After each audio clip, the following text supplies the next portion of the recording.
over in Southwest join the coalition and keeping it going. Welcome, Chris. Thank you so much. Thank you all for coming today. My name is Dr. Christopher Williams. I'm a researcher, activist, and 12-year resident of Southwest DC. I'm also very glad to have other Southwest DC residents come to today's rally. Mrs. Evans and Mrs. Bishop, thank you very much.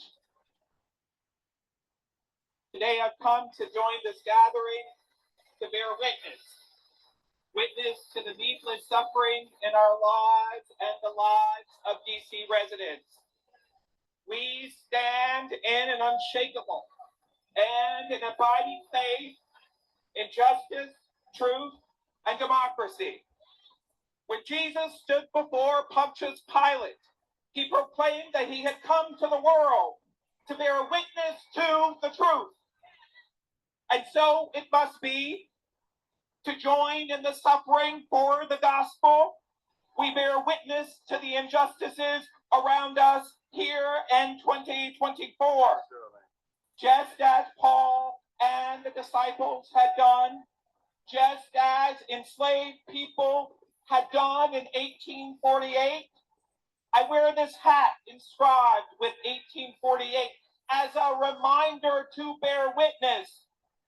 In 1848, enslaved people from Washington, D.C. and Alexandria, Virginia, boarded the Pearl schooner in Southwest D.C. Their quest for freedom is our quest today. It was one of the largest escapes of enslaved people in U.S. history. The struggles for justice in 2024 are many, too numerous to count. So we gather here in this public square to lament, to wail, to tell our stories, and to demand change in the whole of district government. Education, environmental regulation, health, housing, economic planning, legislative oversight. We demand that the district itself follow its own laws and the U.S. Constitution and federal laws. We must end the use of public dollars that fight D.C. residents in court when the government violates the law. We must also eliminate programs that are not working. We spend hundreds of millions of dollars every year. We have doled out tens of billions of dollars in contracts for big money for school renovation and construction in the last 20 years. Yet educational disparities are deeply unequal. It has been more than 60 years since Dr. King declared mere blocks from here that we will be free one day. But what is free when more than 75% of our Black students cannot pass minimum math and English standards? The district has turned our government over to big money, international and national pools of capital. Money laundering is running rampant in this city. Big money doesn't care about who they are harming. Big money doesn't care about undermining civil rights and human rights that we, our ancestors and allies, sacrificed to secure. Big money has an insatiable appetite for greed, racism, and classism.